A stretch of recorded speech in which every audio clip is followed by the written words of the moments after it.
YouTube now. There it is. It's live. Hey, we are live. Woo! We're not live on Fans First Sports Network. I believe the little elf people were on there. I don't know why Friday night this time they're on there, but that's okay. We've made it. Say it again, man. Browns had something they needed to put out there tonight. Talk about that 0-6 start to their season I foresee coming. Right. Pause. But yeah, well, let's go ahead and jump right to the intro and jump right into it because we already about half hour late. Let's get it jumping. So let's get it jumping. Like B Days.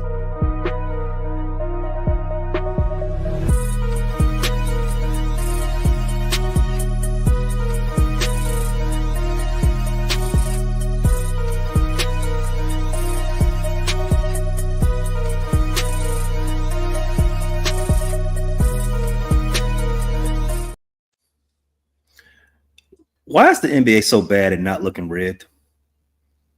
I couldn't tell you, bro. You think it's rigged? Really? You really do? I didn't say that. I said, why are they so bad at not looking rigged? Because the questions keep coming about what is going on. You got the every time the Lakers get away with something, rigged. Tim Donahue, rigged. The Kings losing to the Lakers, again, rigged. And now, what was it, on Monday? NBA lottery, the perfect time for the NBA to prove that they're not rigged. They do it again. They just show you that, hey, you know what?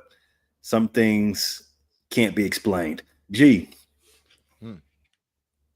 As we saw Monday with the NBA lottery, the Dallas Mavericks won the sweepstakes to get possibly Cooper Flag, one of those can't miss talents one of the top can't miss talents they had in the last 10, 15 years. Mm-hmm. Was everything that happened to Dallas since the trade of Luka Doncic worth it now that they won the draft lottery? Absolutely.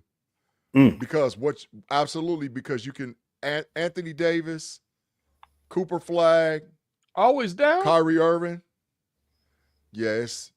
Absolutely. Another ding?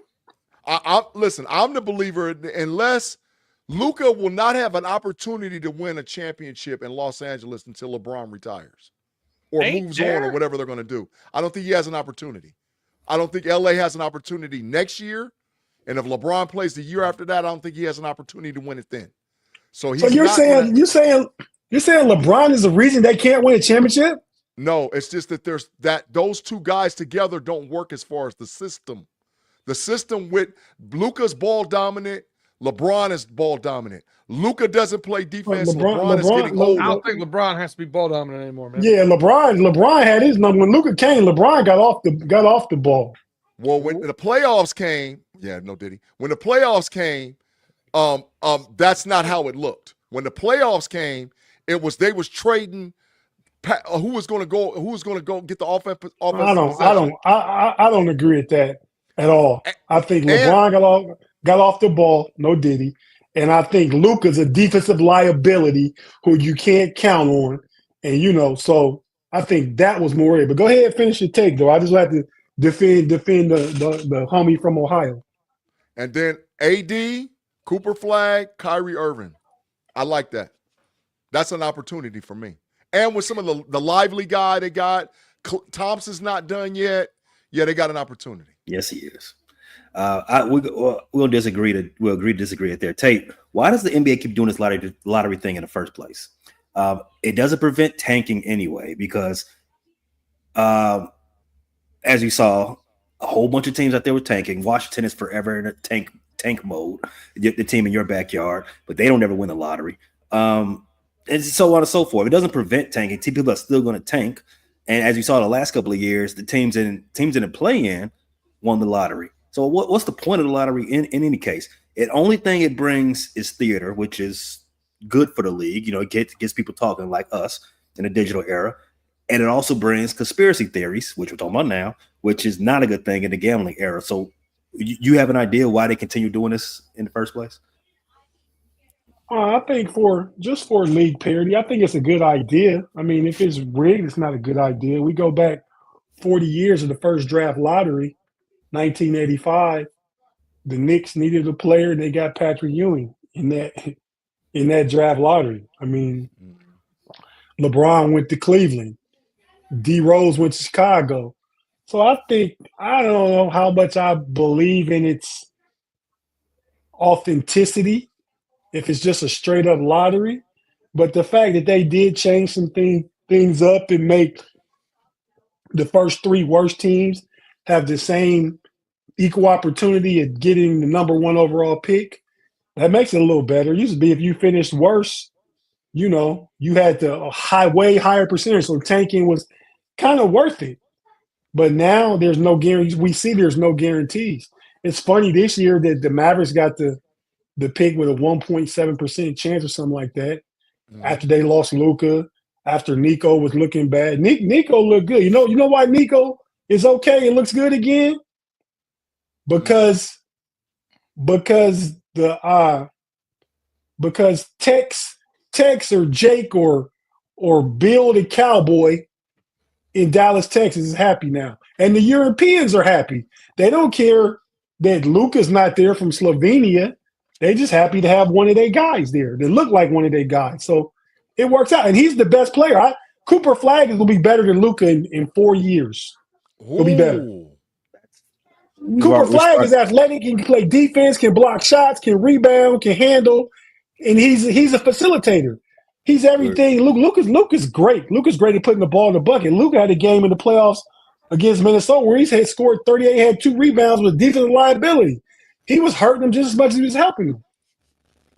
We're starting off hot. We got hot takes already from the first two commentators. But you pointed out that the Mavericks won the lottery with a 1.8 chance of winning the lottery.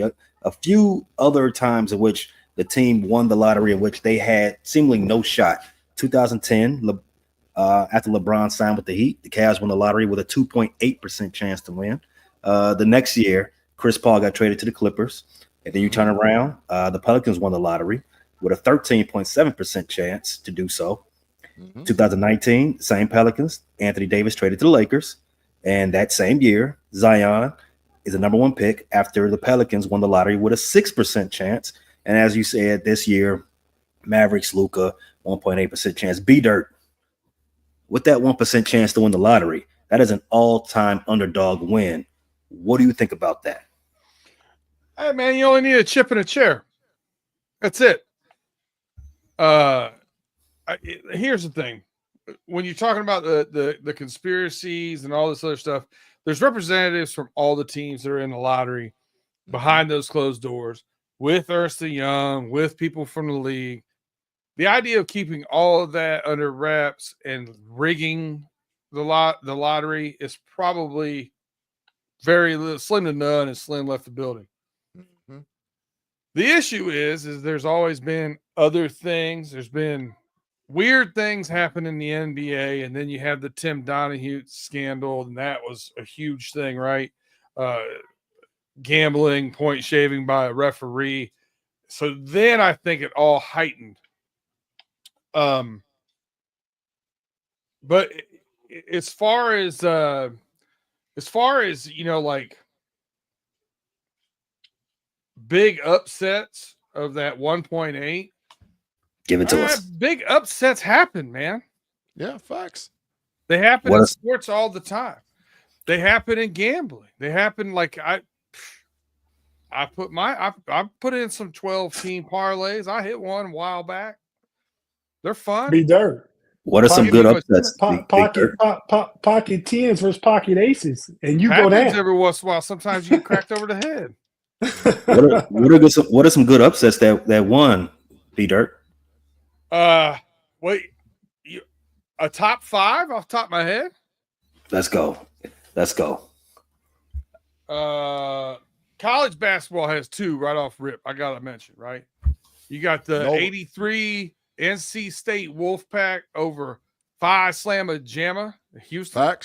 Facts. You got the 85 Villanova over Georgetown Hoyas. I think that's one of my favorites.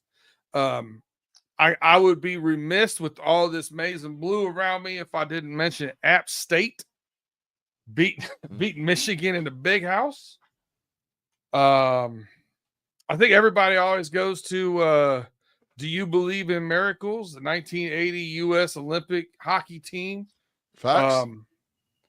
I'll leave in case anybody wants to chime in. I'll leave another kind of one that's probably right there on the tip of everybody's mind.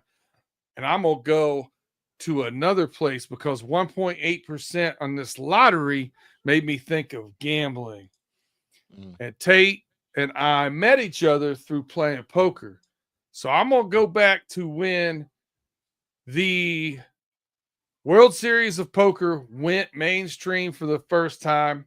It was always these hardcore poker players that always won until an accountant sat down at the table and beat Doyle Brunson and all the other cats that were there. Chris Moneymaker. What a name, by the way, for A, an accountant, and B, the first basically non-poker player to win the World Series of Poker. He was a beast too, boy. My nigga Doyle. Another underdog that surprises us. I think that surprised us last year. Big G winning 4 games in the fantasy league. Shocker. Yeah, I had him. I had him at 2-14 was my prediction. So he did hit the over. So it's okay. It's okay. But listen, so this type of thing has been going on forever in the NBA. How did the Los Angeles Lakers get Magic Johnson after they won a chip? How did the Boston Celtics get Larry Bird after they was contending and winning chips? It's been going on forever.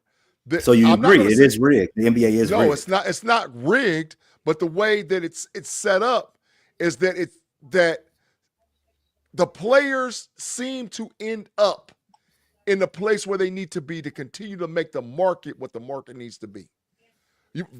San Antonio needed Victor Wembanyama. They needed him, not wanted him. They needed him to go to San Antonio because San Antonio was a dead franchise. What you're saying is the Godfather design. You got the hand controlling, pulling the strings. That's what's happening. The minuet. You got the old David Stern. Well, the issue is that the player has the potential, but we never know what it's going to look like. For example, the Boston Celtics, they got Len Bias. Everybody was like, how in the hell can you give Len Bias to Larry Bird, Kevin McHale, Robert Parrish, Dennis Johnson, and Danny Ainge? Unfortunately, some bad things happen. So sometimes stuff happens like that. You wish the best. Zion Williamson hasn't worked out in New Orleans. AD didn't necessarily work out in New Orleans. Literally and figuratively. Correct. Mr. Woodside hit the nail on the head with Buster Douglas over Mike Tyson, by the way. Yeah, I mean, what y'all always say, a dead clock is right twice a day. So, stuff happens. How about this one for combat sports? Holly Holm, kick to the head. Ronda Rousey goes down. That's a good one. Yeah. What about the final fight in Bloodsport? Yeah.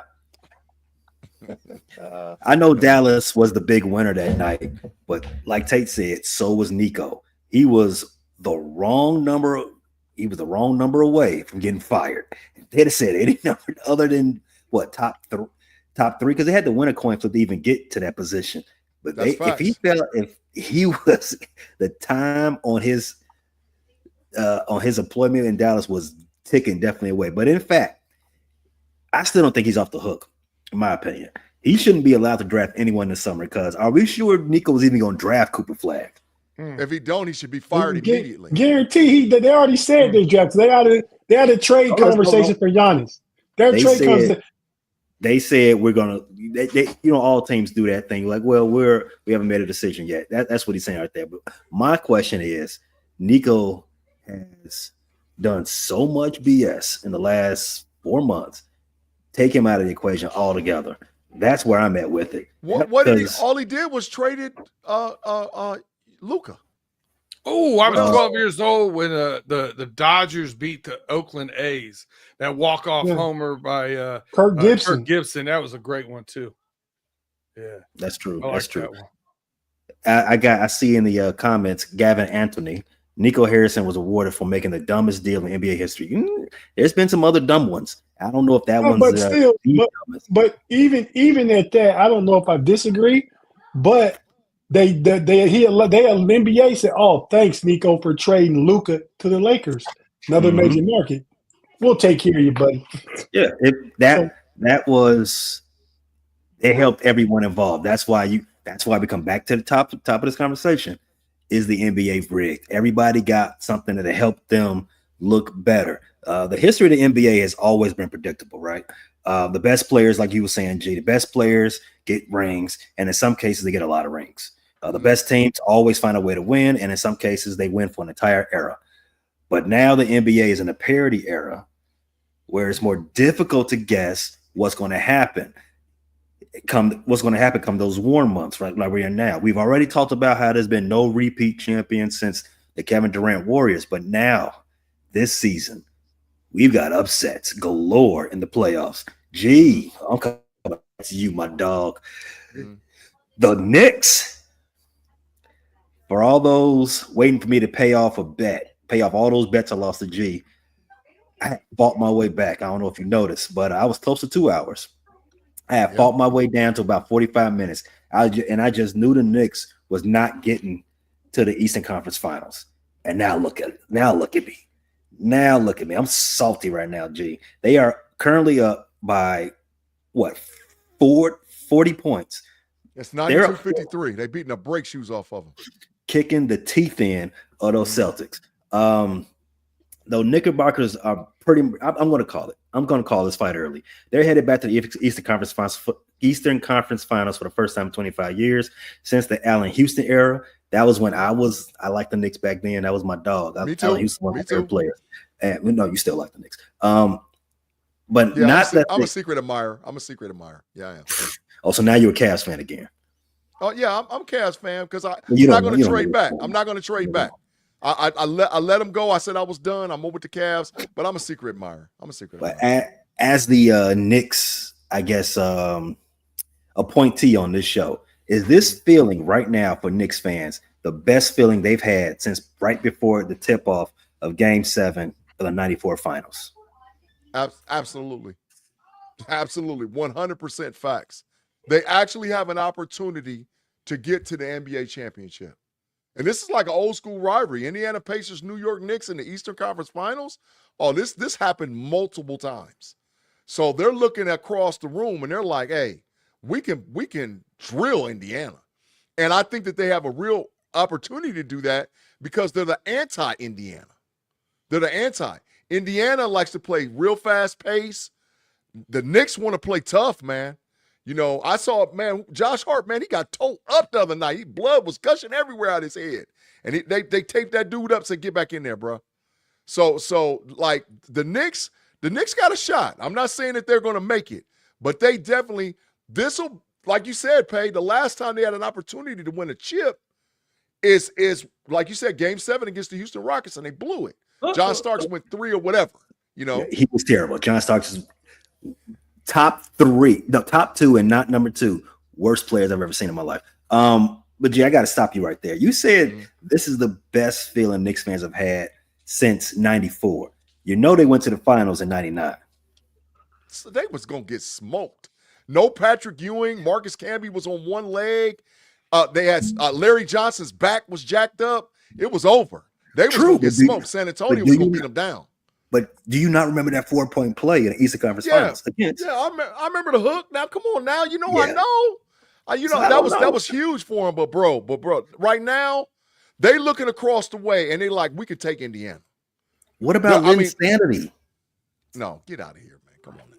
Get Linsanity out of here. They got a legitimate chance to win a championship this year. Legitimate. They wasn't going to beat San Antonio. There's no way. Tate, why? Well, I think we all know what happened to the Celtics this series, but I'm gonna just go around the room and ask everybody right now: is Joe Mazzulla a good coach? I don't know. I think he's a good coach. I don't think they upgraded by replacing Ime Udoka with him, but he got him a championship. They've had a top 3 or 4 regular seasons since he's been there every year. I mean, he's working with a lot of talent. I mean, I don't know that he commands the room like Udoka does. I mean, but I think he's a good coach. I think if they were to move off of him, he'd get a job like right away. Same like that coach that got fired in Cleveland when they went to the finals. They got fired. David Blatt. Yeah, David Blatt. Didn't get a job right away. Hey, B Dirt, good coach, yes or no? No. Excellent. G, break the tie. I think he's an okay coach. He's not a good coach. He's got immense talent. And when his best player was down and over with, it's over with for him. Well, they did win sans Tatum last game. But those losing those first 3 games, that was definitely on him. Mm-hmm. Yeah. And listen, that Achilles injury for Tatum is messed up, bro. You know, prayers for that kid, but that kid might not never come back and play the way he's played. That might not never happen again. You have modern science and modern medicine, but man, his leg, man, that they said that they stitched him from his ankle all the way to the top of his calf. So that means that Achilles rolled all the way up to the top of his calf. Man, that's a serious. It's going to take big time months, big time rehabilitation for him to even be ready by next season. That's a year. That's from now to be ready for the start of next season. No way. The rare season-ending injury that also ends the next season is what you're saying, Big G. Mm-hmm. It could be. It could be, man. It could be. Well, yeah, I think they already said. Sure. I think they already said he's gonna miss next year. Mm-hmm. I mean, they talking. It's talk. All that New York talk, man. That made me think about it. The original guarantee, Joe Willie Namath, upset over Baltimore Colts. There you go. All right, sorry. Hey, what you said? What you said, man?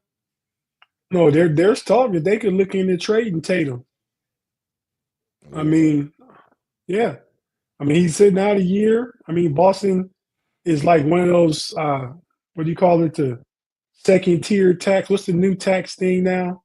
Second level. It's called something. Second apron. There you go.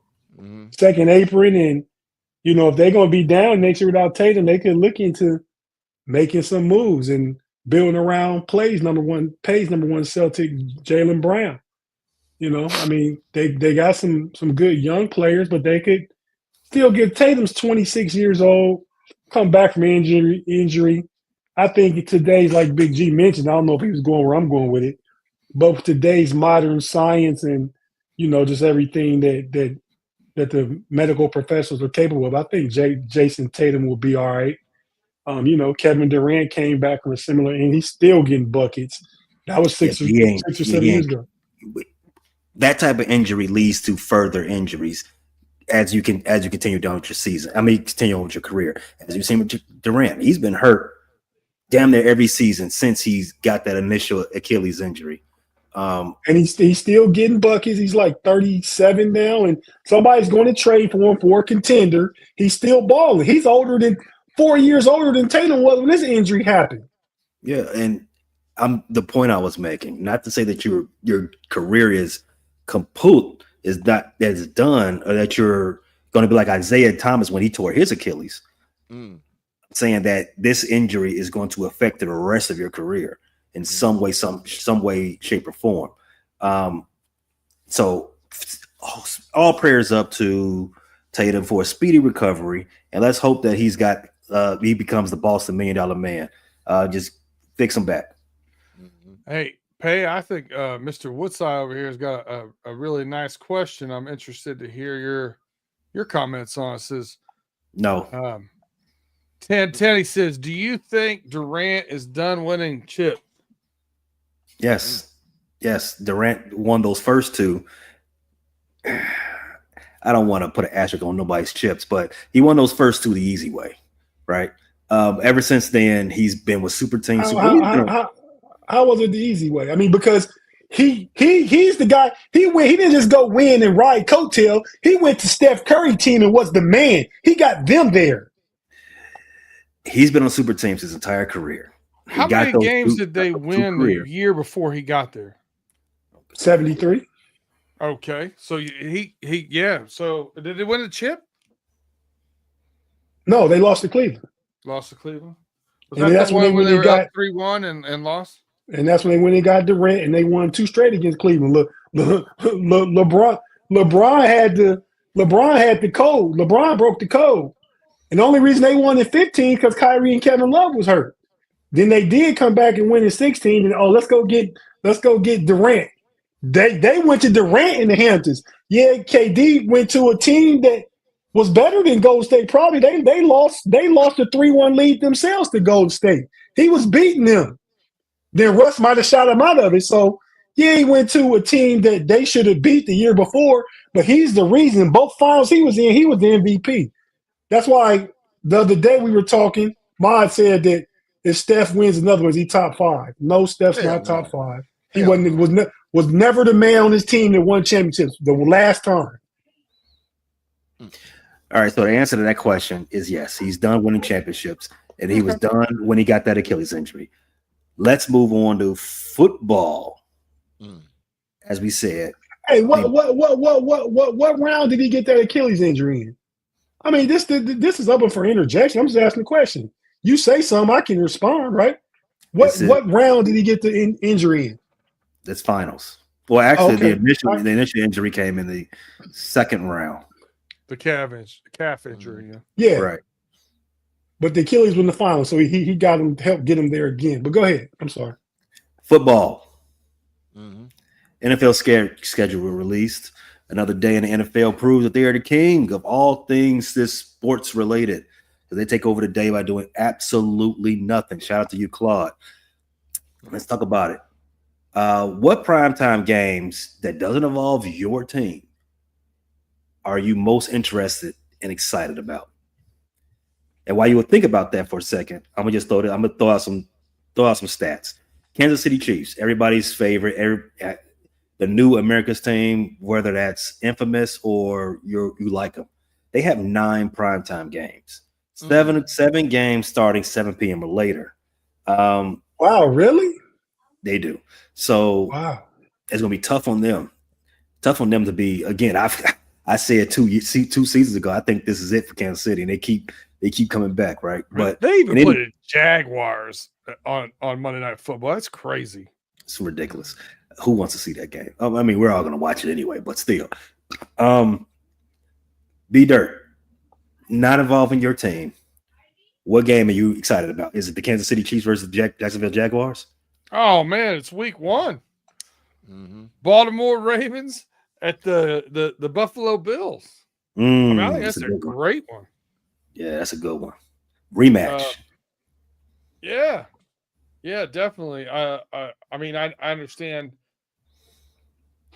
I know that you want some revenge documented there against the Commanders, but I like that one.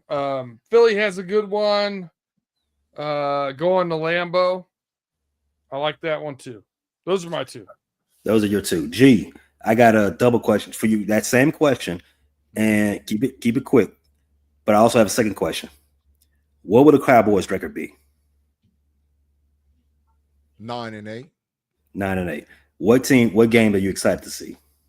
Week 1. Dallas Cowboys at Philadelphia Eagles for the punishment. For the punishment. Punishment. A little bit of a voyeurism in you, huh?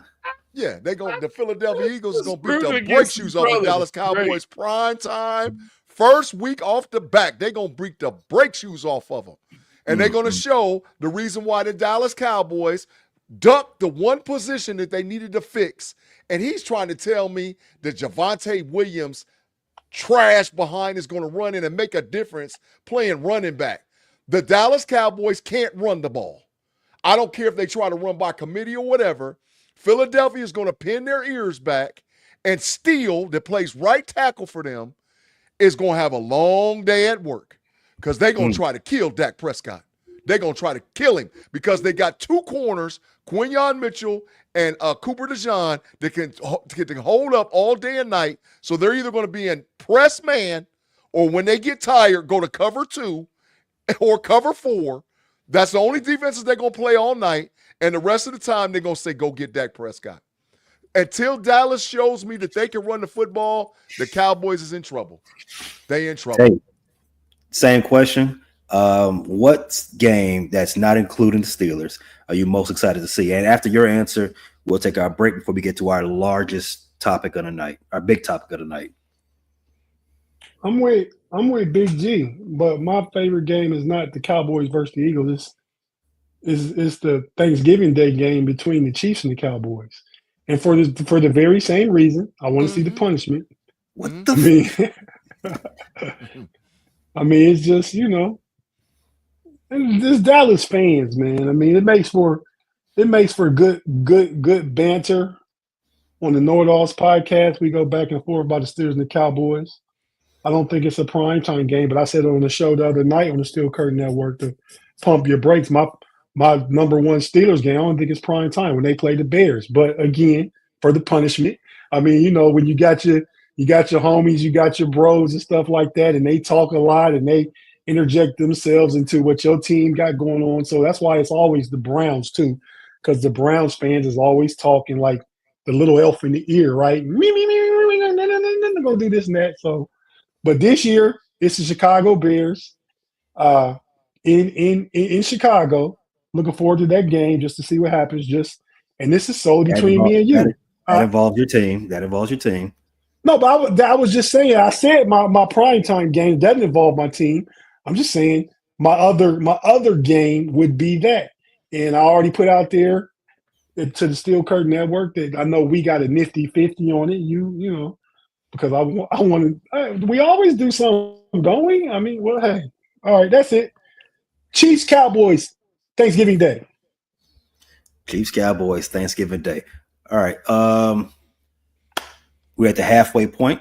Let's go ahead and take that break. When we come back, I want you guys to give me your best take for the WNBA season as the season open tonight.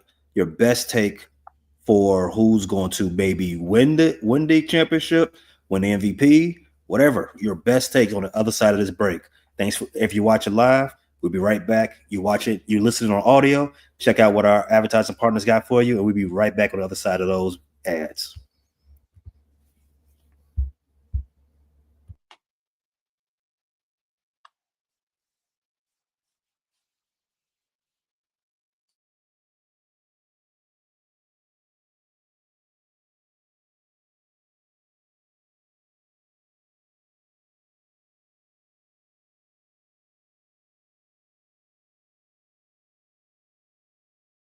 Welcome back.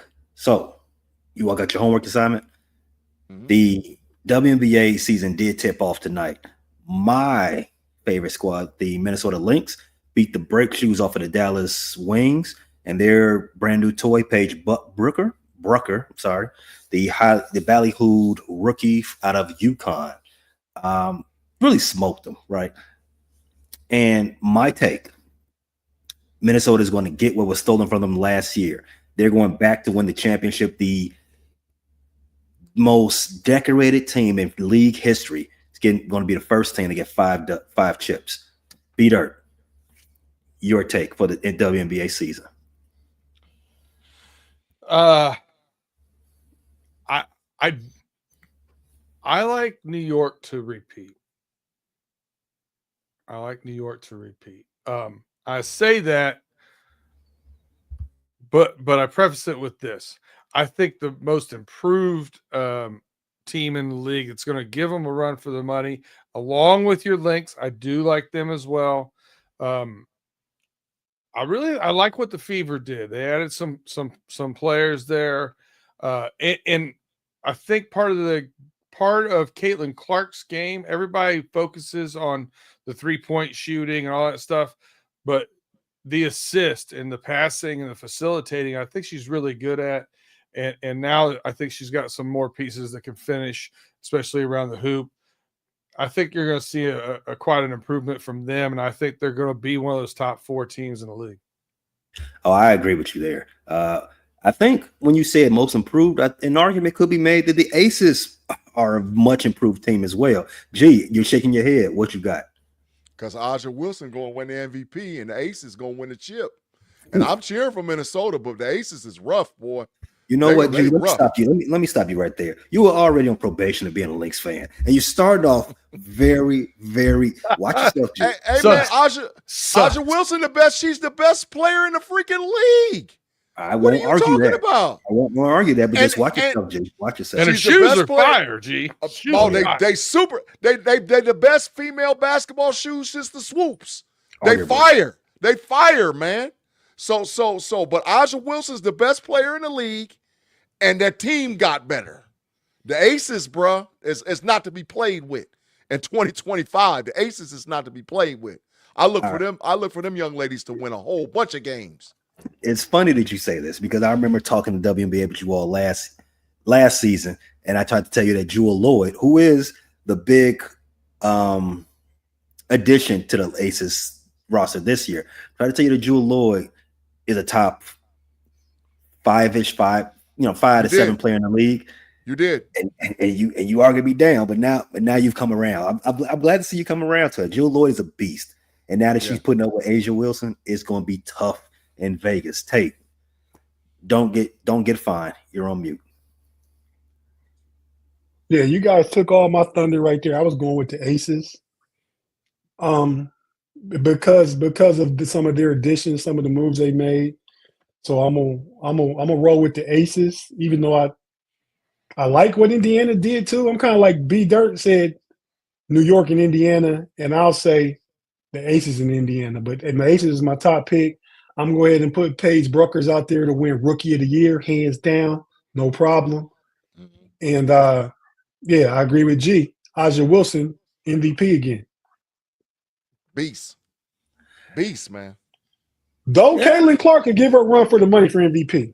Oh yeah, absolutely. I definitely think Caitlin gonna get some votes. But my girl MVP, she ain't gonna be. They old. Minnesota's old something, and like I said, they did start the season off very hot. Collier had like 34. Paige, she had like 34. Yeah, she killed him. She killed him. The most effortless bucket in the league. Yeah, and she's a top defender. I think she finished with top 3 in Defensive Player of the Year voting last year. If not mistaken. And she didn't rest on none of her laurels in the offseason. She was definitely leading the untitled league. Very, very, that's my pick, as you can already know. I am so happy. We have come to 37.5 minutes. Now we can get into the meat of this episode, the one that's going to have all the conversation. This week, the big news out of sports was obviously the NFL, whatever the NFL is doing. They're obviously going to have majority of the mouths of the bloviators moving. But Major League Baseball, they also did something. Manfred, the commissioner of Major League Baseball, he removed all players banned from the Hall of Fame. All players banned from baseball. He removed them from that list. Shoeless Joe Jackson and all his teammates on the 1919 White Sox, and most notably, Pete Rose, Charlie Hustle. I know you all got some fire opinions on this. Did Manfred get it right or get it wrong, removing cheaters from the ban list? Pete Rose is him. Pete Rose is him. Hall of Fame right now. Matter of fact, they shouldn't even have a freaking vote. Put him in. Just put him in the Hall of Fame right now. Just go ahead. You don't need no vote. We don't need to calculate nothing. We don't need to figure nothing out. Just go ahead and automatically put Charlie Hustle in the Hall of Fame. Just go on and do it. Why? And Pete Rose is him. His stats alone. What are his stats alone? Beastly. I don't know him off the top of my head. 256. Yeah, I didn't know that number off the top of my head. That's why I didn't want to say it. But beastly, his stats alone, put him in the Hall of Fame. Automatic.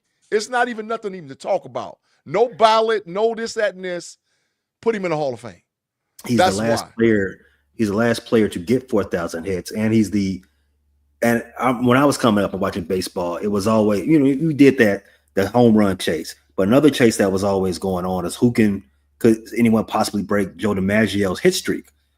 Pete Rose came the close. I think he got to 52? Yeah. Or 42, something like that. He's him. He's him. Put him in the Hall of Fame. I'm gonna try and say this without cursing. Rob Manfred is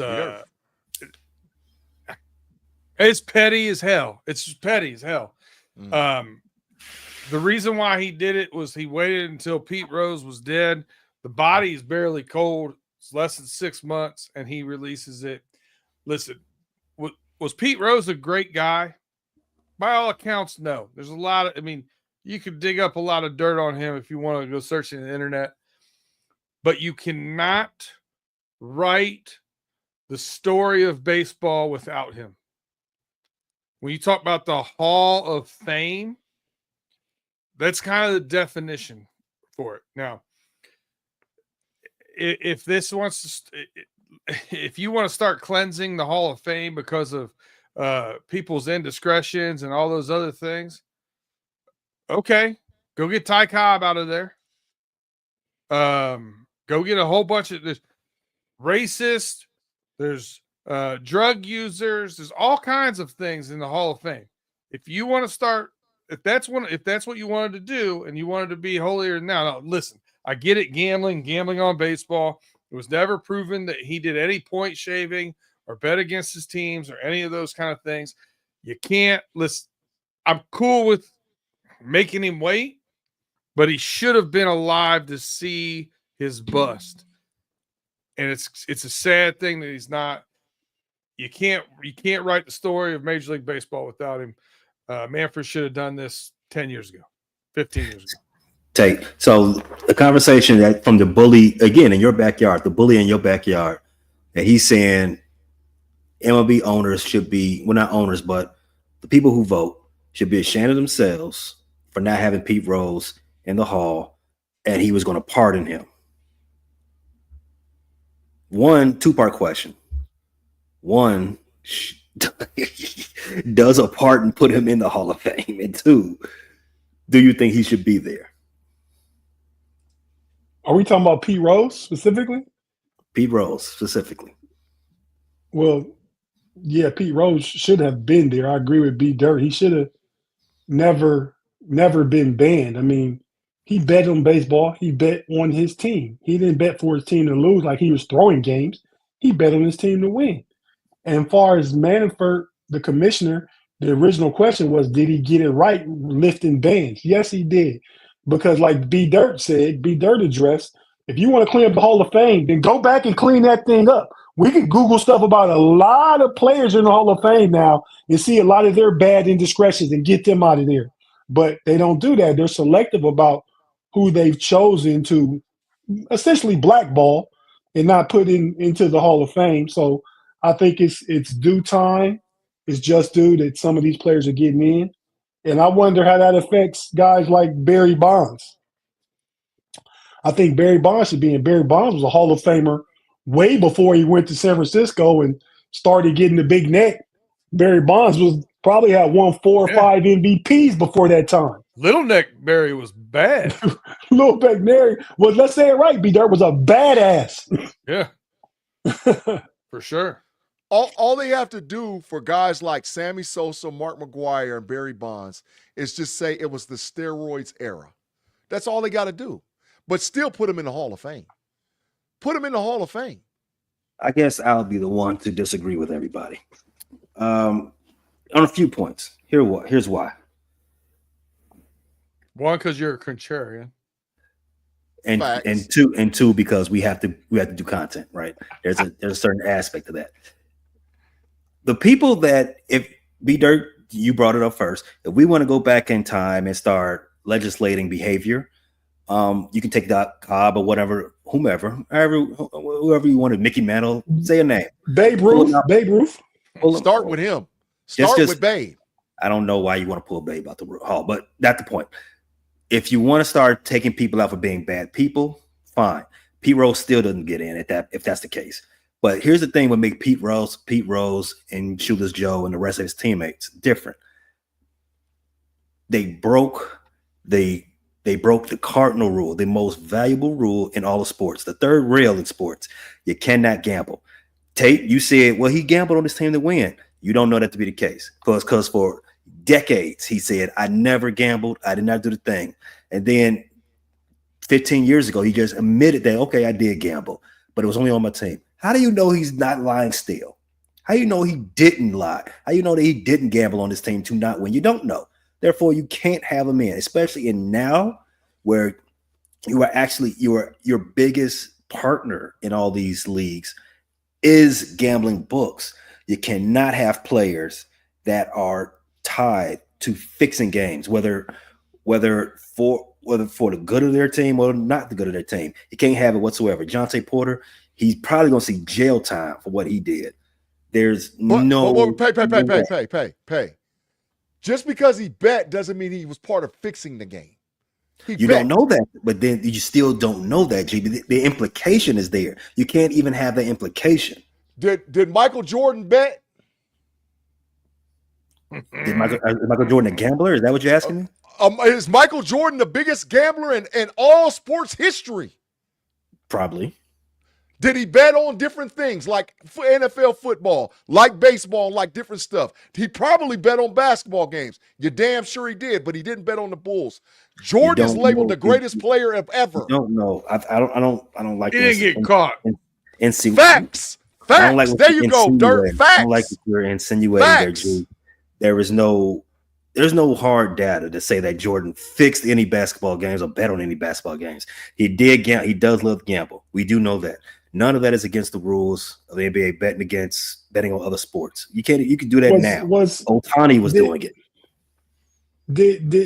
Do we know if Pete Rose had a winning or losing record as manager of the Reds? I think it was about 500. Okay, I'm looking at this. It's close to 412 and 373. So I mean, I don't. So there's another thing. So the second part of that, Pete Rose, the person. One, the president did say I was going to pardon him and he should be eligible for the Hall of Fame at that point.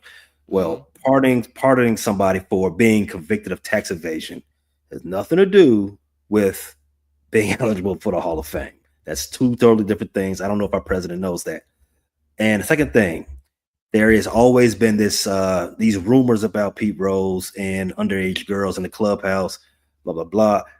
This is again, it's a terrible week to talk about this type of stuff, but you have that on the books about him. I just say that if you are going to gamble on your sport, or even have the be in that vicinity of gambling on your sport, you have already X'd yourself out of being involved in that sport until the end of time. I don't like that Manfred took him out because again, I agree with you on this point, B-Dirt. It's petty. If you're gonna keep him out until he's dead, keep him out for the rest of all eternity. There's no point. And multiple times in interviews, Pete Rose said that once he passed, he didn't want to be reinstated. He didn't want to go to the Hall of Fame. That it was meant to be a celebration with him, his teammates, his family, and his fans. I heard him say it on multiple different interviews. So it's like you consistently give this guy what he doesn't want. And you have to get him what he used to want in this situation to continue to give him what he doesn't want. It's just a weird dynamic. It's petty. It's a whole bunch of stuff I can't say on air. I don't like it, man. I don't like it. I feel that. Diabolical. It's diabolical. It's ridiculous. Listen, diabolical. I get that side of it. I would be less upset right now if he just stayed banned. I agree. He should have. I don't think Manfred should have done this. I don't think there was any reason to do it. There was no fervor before he did it. I don't think anybody was talking about, hey, you know what you should do? You should let Shoeless Joe Jackson and them other guys who went into court and said they threw games in the Shoeless World Joe Series. Did not though. Well, he didn't admit it. His other teammates did, which pretty much means Shoeless Joe, you did too. When you look at his stats, it sure as hell didn't look like he did. Facts. If he took the money, I think it's a bigger indictment of what you did on the field.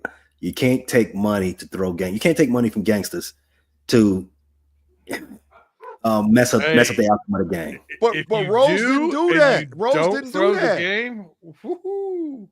Yeah, but Rose didn't do that. Rose bet on baseball games. He bet on baseball games. Why? What do you mean why? That's not a. What do you mean why, G? As long as this team is not involved with, he can bet with anything he want to bet.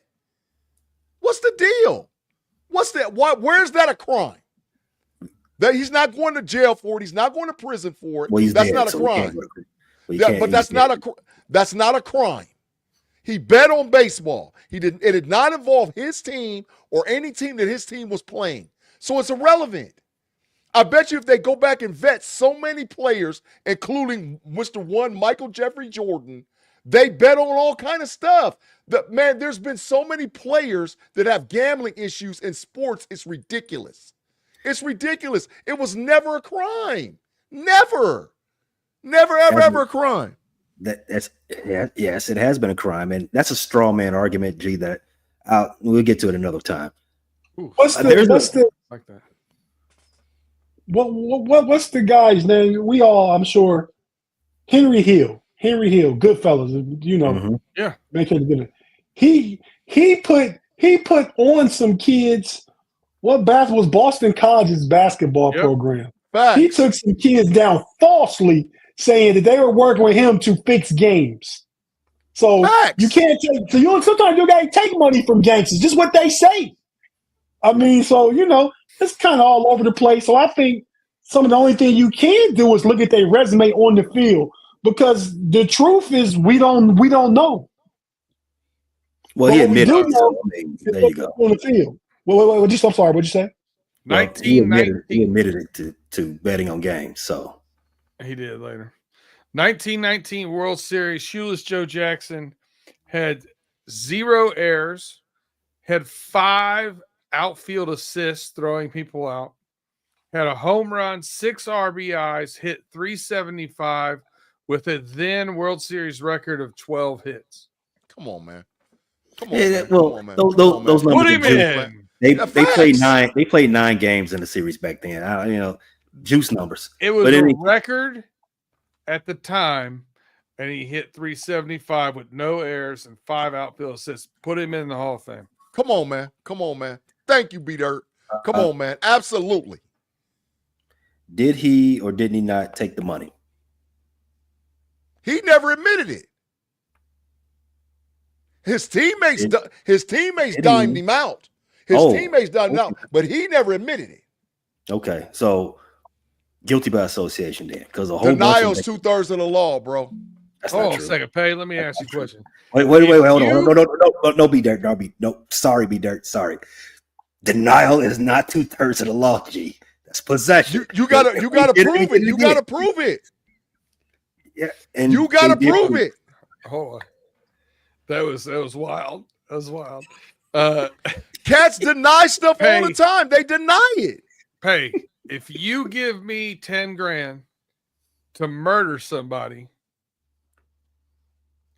do I get charged with murder for taking the money?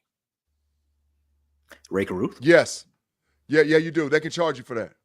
Yes. If I take the money and never they cannot charge you for murder. No, they can not charge you for murder. No, they can't charge you for murder. They can charge you for conspiracy. Absolutely. Yeah, okay. Yeah, you're going to jail. You're going to jail for that. So he took money, but obviously did not throw the game. No, so what would you charge him with? Conspiracy. Conspiracy to throw the game?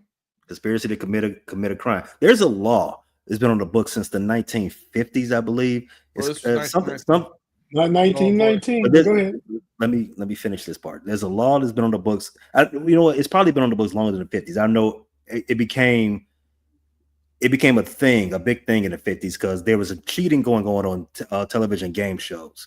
And it got brought up, and people went to jail for this because it's called a public trust. Sports is also a public trust. If you're cheating this, especially now that you got gambling involved, it is not just a black eye to the game. It's a federal offense. So I forget the name of the law. I have to look that up. But it's something to do with public trust, and they had a gaming commission, something like that. But that's where it all comes back to. Hey, but nobody that you're talking about, the Johnson dude, Pete Rose, they didn't look at the dude's stats. He didn't throw the game. Pete Rose didn't bet on his team. It had nothing to do with him. He bet on other games. It had absolutely nothing to do with the play or the management of guys that he was dealing with. None. And I don't know that Pay can use his how do we know argument with that, but when you don't use it with some of the other instances. But here's the thing. I will say this. When you say, how do you know he didn't bet on the Reds? All of the evidence they have of him betting, of all of the bets that he wrote out, and there was sheet after sheet after sheet that they got from his bookie at the time and all that stuff, none of it had him betting against the Reds ever. That's big facts. So all the evidence says he did not. I still don't think that is a big argument point. The rule is you're not supposed to gamble. But you used it as an argument point. Yeah. I say it. No, what I say it as a counter to you all. Well, it's okay because he didn't bet against his team. Well, you really don't know, since he's on record as a documented liar. That was my point. Okay, the rule still states that you're not supposed to gamble. Never been proven he bet against his team. So I'm gonna make this statement about sports. Period. If you ain't cheating, you ain't trying. I don't think that. Hey, go blue! If you ain't cheating, you ain't trying, and that's the truth. In all sports, if you ain't cheating, you ain't trying. Everybody cheats. You got to get caught. Though, dude. This isn't cheating. Why is it not? Different. This is different. This is not cheating. This is gambling on the game. He didn't bet on his team, Pay. That would have been cheating. But he didn't bet on his team. It doesn't matter. He didn't bet on his team. He made a bet. He didn't bet on his team. No, it don't. It matters because it takes away public confidence in the game. And as we are in this era now, when we can bet on games, what is the first thing we say when our bet does not hit? They cheating me. Pay. You cannot tell me, even today in modern era, NBA, NFL, Major League Baseball guys don't have guys that work for them that they put money down and they bet that money for them. Shohei Ohtani just got jammed up with that. He just got jammed up with it. So you can't tell me that he's an anomaly. Guys bet money all the time with different stuff. It's just a matter of you get caught. And they're going to get caught, all of them, because the system is airtight right now. Jonte Porter is going to jail right now because of it. No, John, you're talking about the LSU guy. Out here. You know why the LSU guy got caught? You want to really know why he got caught? Y'all want to know the truth behind it? And you know this goes back to college football, why he got caught. Because who are you talking about? Who are you talking about? The kid out of LSU. The kid out of LSU. When did this happen? Is basketball? Is football? It's football, and it happened in the last 6 months to a year. Okay. He got caught because he was in trouble with dealing with the athletic booster's daughter. And that started the whole freaking investigation because the head of the athletic department was pissed off that he was messing with his daughter. And he dimed him out to the NC2. He dimed him out to the NC2A. And when he dimed him out to the NC2A, that started the whole freaking investigation. He had been betting on sports the whole freaking time. They don't play about that because that's why Boston got whipped tonight, because Ume Udoka did the same thing and they got him up out of Boston because that's of facts. That started, one investigation led to something else. That's why he got jammed up. But he had been betting for years. And people were profiting off of him. Shohei Ohtani, we know, been betting for a minute. We know he has. He got his assistant. Come on, man. Yeah. Stop that. Stop that. You just don't start that. I think some of these guys are so competitive. I think most of the guys that fix games are probably not that good. The guys that are competitive is going to bet on themselves. They're not throwing no games. They're going to put money on themselves that we going to win this game. And I think that's Pete Rose, personally. See, I was talking about this about gambling and being competitive. I had this conversation a few weeks ago, actually, with a friend of mine, because he was surprised that I don't bet a lot on games, right? And he said, "Man, I thought, you know, as much as you're into it and everything, I thought you'd be betting, you know, significant amount on games." And I said, "No," I said, "It's to me, it's about the win. It's not about the money. That's facts. Don't care what the money is. I just want to know at the end of the year that I'm up. If I'm betting units, and that's the reason why I always talk about units. We talk about units on pay dirt. Whatever your unit is at the end of the year of a football season, if I'm up 6, 7, 800 units, happy as hell. 60, 70, 80 units, excuse me, I'm happy as hell. So, you know, if it's $10, it's 600, 700. If it's $20, it's 1,200. If it's $100, it's $6,000. I'm happy. That's my point.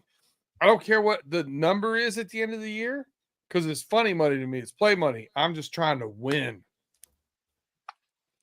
Most people that gamble is like that. You brought this up with me the other day, and you won the bet. And Big G can attest. I've been like this since I've been gambling since I was in junior high. Big gambling, and my answer to a loss is bet it back.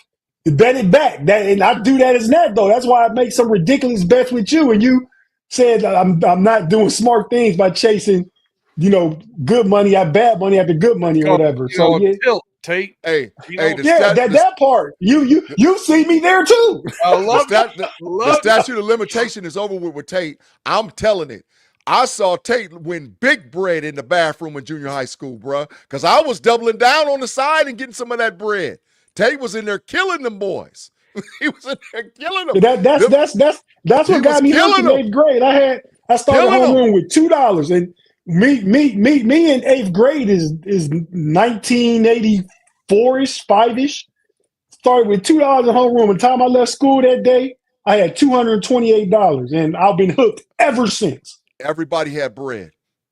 Everybody made bread that day, man. If you was rolling with Tate, you made bread. I'm a 13-year-old, and I took $2 and I was hooked. And so now I'm not reckless. I'm not losing mortgages and stuff like that. But I will bet friendly $100, couple $100 bet on whatever, you know. But that's just me. But I would never bet against myself though, and throw something on purpose to make money. Facts. A lot of I know you all say that it comes down to the you want the winner spirit, or you just want to see the wins. A lot of people do it for the money. It ain't just for the thrill of gambling, and it's a slippery slope. If you're in it for the money, all it takes is you get in a little too deep, and then you start saying, you know what's the easiest bet for me to win? Betting on myself. And what's the easiest thing for me to do? To throw one. And now you got a whole big problem that you don't want to have. We have reached our hour mark. Yo, Dylan A just broke the internet. You gotta put this comment up. No, Dylan, that's not true. Put it up. Okay. That's Big G, read it. I can't read that, bro. I can't read that, bro. All right, Dylan A says Will Howard will get a Super Bowl win before Lamar. Book it. Here we go. Remember Book It? Remember Book It back in the day? Get a pizza for reading a book. Yeah, I remember that. Oh yeah. We should bring that back. Yeah, bring that back. I don't know about it. It's school unit. We should bring back Pizza Hut. We had Book It. We had Book It. Yeah, if you read so many books, you got this or that. You read. It was called the Lima Read a Lot. It wasn't called Book It. I think it was called Book It. That's what it was called. Yeah, you charted books, you read books, and you told a little bit about them. I mean, yeah, but I never heard the term Book It. I mean, it could be similar to what Big G's saying, but I don't remember it ever being called Book It. Book It, Dano. Yeah, I know that. Yeah. But he said getting a pizza. We didn't get no pizzas either, Big G. There's your homeroom did. Our homeroom did, and first. Like a pizza party. Our homeroom did. Yeah, first through 6th grade. Yeah, homeroom. Dylan said he's off Tate's purple drink from PYB. You had some purple drink on PYB. Well, when the fact that I had to stay was going 14-3. Oh, got you. I don't know. It seems like a little something stronger than purple drink. What's coming up this week on Running Through the Jungle? Well, we are awaiting news about trading or signing Trey Hendrickson. So that'll be on the top of everybody's mind. And then just kind of the, I don't know, overblown reaction of the Bengals not having rookies signed because of little silly things, contract things that they're trying to figure out. And the public media now lambaste the Bengals because they can't. I mean, if you hear everybody tell it, you know they're being cheap and not signing Shamar Stewart when his contract is 100% guaranteed and dictated by the league. It's just the verbiage that they're trying to figure out, whether it's a roster bonus or a signing bonus. It's really not that big a deal. It's going to get paid. The idea of him being a 17th overall pick and not getting it, whether it's a roster bonus or a signing bonus over the next 4 years, the Bengals don't have a track record of cutting those guys. So to me, change the verbiage and go. I don't know why they take weird stances like this. It's something I do get frustrated with the Bengals as a Bengals fan. But there's going to be some more of that stuff, and then we'll dip into, probably go through and try to predict records and look at, it's almost time to start looking at pay dirt futures bets. You're definitely correct about that. I've got a couple of my book right now. You all haven't done a schedule break on Running Through the Jungle yet? We went through the schedule, did not do we didn't do wins and losses. Predictions. We didn't do the predictions because we had to talk about half of our show got eaten up talking about Trey Hendrickson and Shamar Stewart and Demetrius Knight. Sound like the last episode of on the Frustrated Chicago. We had to do. I never liked doing this. We had to do 2 hours and almost. It was an over 2 hour show because the schedule and we had some other news. Maybe you've heard in Chicago. But coming up on Know It Alls this Sunday, what's happening? We have a special guest, the Savannah Bananas Flash the Kid. Tate, if you got that queued up, can you play it for us, please? Didn't play ball that year, and then I came over here to the Savannah Bananas. My travel ball coach tagged me in a tryout on Twitter, and I was just like, you know what? I was trying to do the whole independent ball thing. I was working for $10 an hour at Tijuana Flats. Dang. And it was a tough one, and I just didn't have the money to go to independent ball tryout on my own accord because they're like $2,500, $3,000 just to go and try out. That's not food. That's not hotel. That's nothing. But the Bananas tryout, $25. When you show up, you get your $25 back.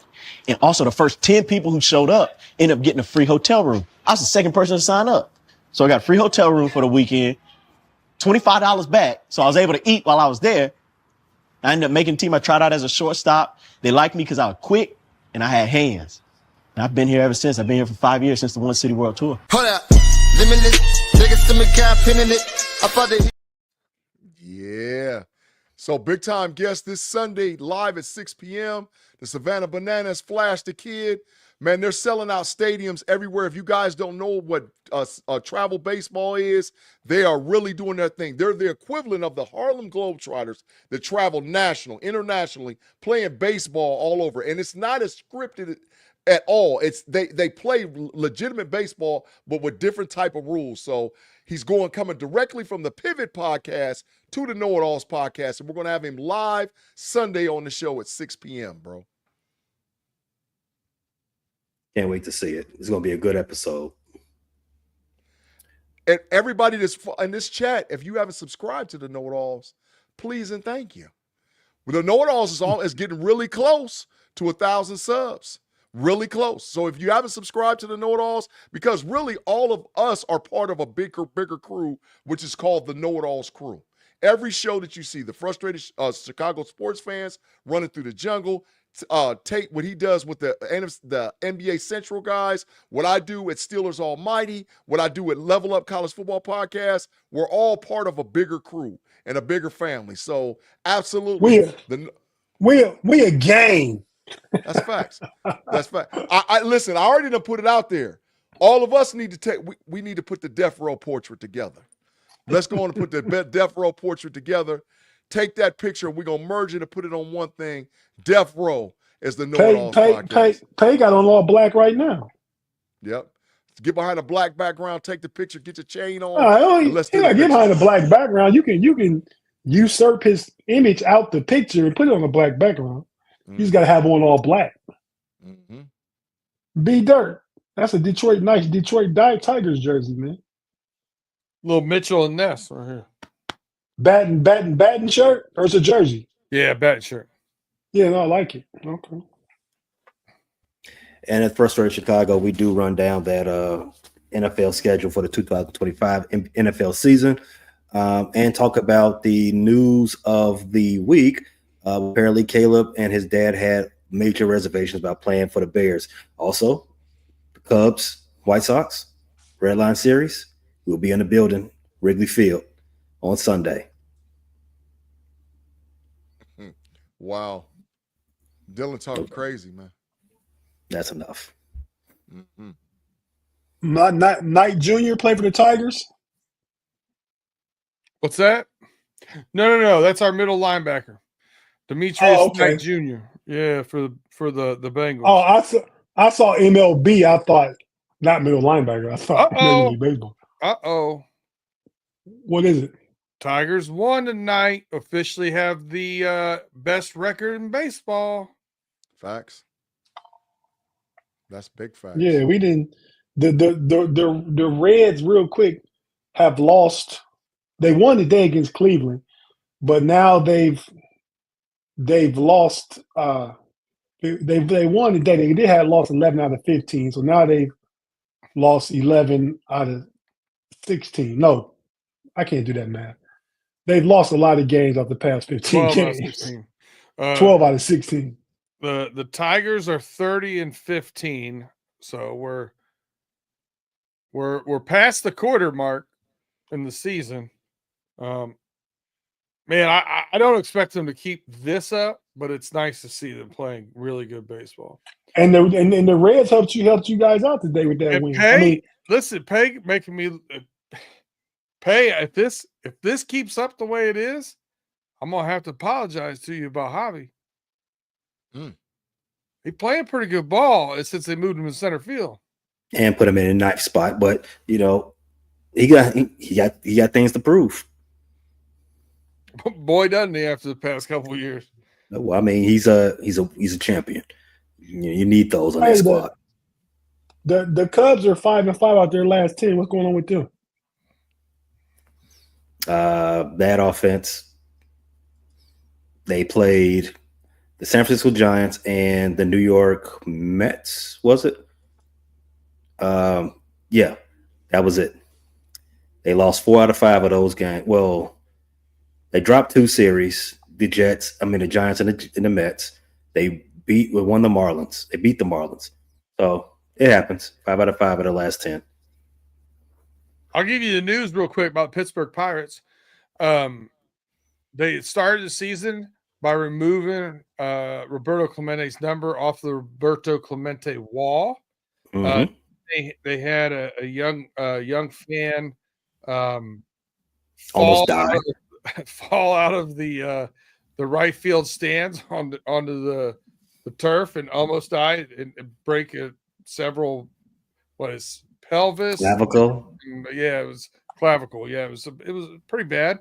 Then they had one of their employees punch a fan and then beat him with a belt because he was talking down to one of the girls that was working there.